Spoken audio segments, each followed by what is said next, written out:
ஆண்டவராகிய இயேசு கிறிஸ்துவின் நாமத்தினாலே இந்த நாளிலே உங்களுக்கு வாழ்த்துக்களை தெரிவித்துக் கொள்கிறேன். எப்படி இருக்கீங்க? சந்தோஷமாக இருக்கீங்களா? இந்த நாளிலும் திருமண நாளை, பிறந்த நாளை கொண்டாடுகிற பிள்ளைகளை இயேசுவின் நாமத்தினால் ஆசீர்வதிக்கிறோம். இந்த நாளில் நம்முடைய வாழ்க்கையில் அநேக பிரச்சனைகள், போராட்டங்களோடு வாழ்ந்து கொண்டு இருக்கிறோம்.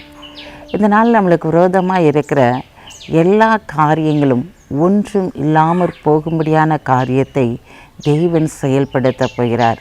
அங்கே போனாலும் இடிக்குது, இங்கே போனாலும் இடிக்குது, நான் என்ன செய்கிறதுனே எனக்கு தெரியலை அப்படின்னு சொல்லி கலங்கி தவித்து கொண்டு இருக்கீங்களா? எனக்கு மட்டும் இந்த பிரச்சனைன்னு சொல்லி புலம்பி கொண்டு இருக்கீங்களா? இன்றைக்கு ஆண்டவர் சொல்கிறார், உங்களுக்கு விரோதமாக எழும்புகிற எல்லா காரியங்களும் ஒன்றும் இல்லாமற் போய்விடும். வாசிக்கிறேன் கேளுங்க. உபாகமம் 28ஆம் அதிகாரம் 7ஆம் வசனம்.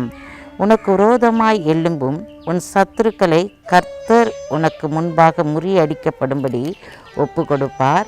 ஒரு வழியாய் உனக்கு எதிராய் புறப்பட்டு வருவார்கள், 7 வழியாய் உனக்கு முன்பாக ஓடி போவார்கள். இங்கே பார்க்குறோம், உனக்கு விரோதமாய் எழும்பும் உன் சத்துருக்களை கர்த்தர் முறியடிக்கும்படிக்கு இன்றைக்கு ஆண்டவர் ஒப்பு கொடுப்பாராம். ஒரு வழியாய் வர்றவங்க 7 வழியாக ஓடி போகும்படியான காரியத்தை தேவன் செயல்படுத்த போகிறார்.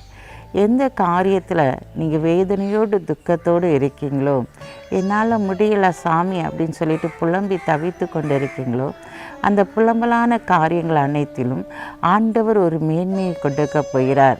உங்களுக்கு விரோதமாக என்னென்ன காரியங்கள் இவ்வளவு நாட்களும் நடந்திருக்கலாம், ஆனால் இன்றைக்கு உங்களுக்கு விரோதமான காரியங்களை உங்களுடைய கரத்திலே ஒப்பு கொடுக்கும்படிக்கு கர்த்தர் இந்த நாளிலே கடந்து வந்திருக்கிறார். எந்த காரியத்தை நினச்சிலாம் நீங்கள் புலம்பி கொண்டு இருக்கீங்களோ அந்த காரியங்கள் அனைத்தும் ஒன்றும் இல்லாமற் போக போகிறது. இந்த நாட்களில் உனக்கு விரோதமாக எழும்புகிற எல்லா காரியங்களும் ஒன்றும் இல்லாமற் போகும் என்று சொன்ன வார்த்தையின்படி ஒன்றுமே இல்லாத சூழ்நிலையில் இது எப்படி என் வாழ்க்கையில் நடந்தது என்று நீங்கள் சொல்லத்தக்கதான ஒரு அற்புதத்தை தேவன் இந்த நாளிலே உங்களுக்கு செயல்படுத்த போகிறார். ஏன்னா ஆண்டவர் உங்களுக்காக யுத்தம் பண்ணுகிறவராய், வழக்காடுகிறவராய், உங்கள் அருகிலே இருக்கிறவராய் இருக்கிறபடியினாலே உங்களுக்கு விரோதமான ஆயுதங்கள் ஒன்றும் வாய்க்காதே போகும். இது உங்களுடைய சிறையிருப்பு மாற்றப்பட போகிறது. இந்த நாட்கள் உங்களுடைய சிறையிருப்பை திருப்பும்போது நீங்கள் சொப்பனம் காண்கிறவர்களைப் போல காணப்பட போகிறீங்க. அப்படிப்பட்ட ஒரு ஆசீர்வாதத்தை தேவன் இன்றைக்கு கொடுக்க போகிறார். உங்களுடைய சிறையிருப்பு மாற்றப்பட போகிறது. உங்களுக்கு விரோதமான காரியங்கள் மாற்றப்பட போகிறது. அந்த காரியங்கள் ஒன்றுமே இல்லாமல் இது நடந்ததா என்று சொல்லி நீங்கள் யோசிக்கிற அளவிற்கு ஆண்டவர் பெரிய காரியங்களை செய்து உங்களை வழி நடத்தப் போகிறார். கண்களை மூடி ஜெபிப்போம். அன்புள்ள ஆண்டவரே, இந்த நாளுக்காக உமக்கு நன்றி செலுத்துகிறோமப்பா.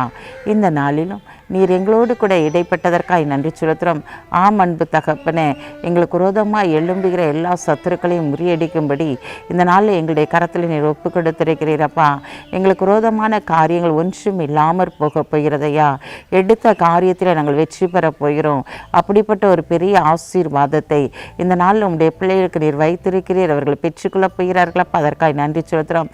இந்த நாளில் பிறந்த நாளை, திருமண நாளை கொண்டாடுகிற பிள்ளைகளை இயேசுவின் நாமத்தில் ஆசீர்வதித்து ஜெபிக்கிறேன் இயேசப்பா. சிங்க குட்டிகள் தாழ்ச்சியடைந்து பட்டினியாக இருக்கும், கர்த்தரை தேடிகளுக்கு ஒரு நன்மையும் குறைவிடாது என்று சொன்ன வார்த்தையின்படி இவர்களை ஆசீர்வதிக்கிறோம் ஆண்டவரே. எல்லா குறைகளையும் உடைய வாழ்க்கையில் நிறைவாகட்டும். இயேசுவின் நாமத்தில் ஜெபிக்கிற நல்ல பிதாவே, ஆமேன்.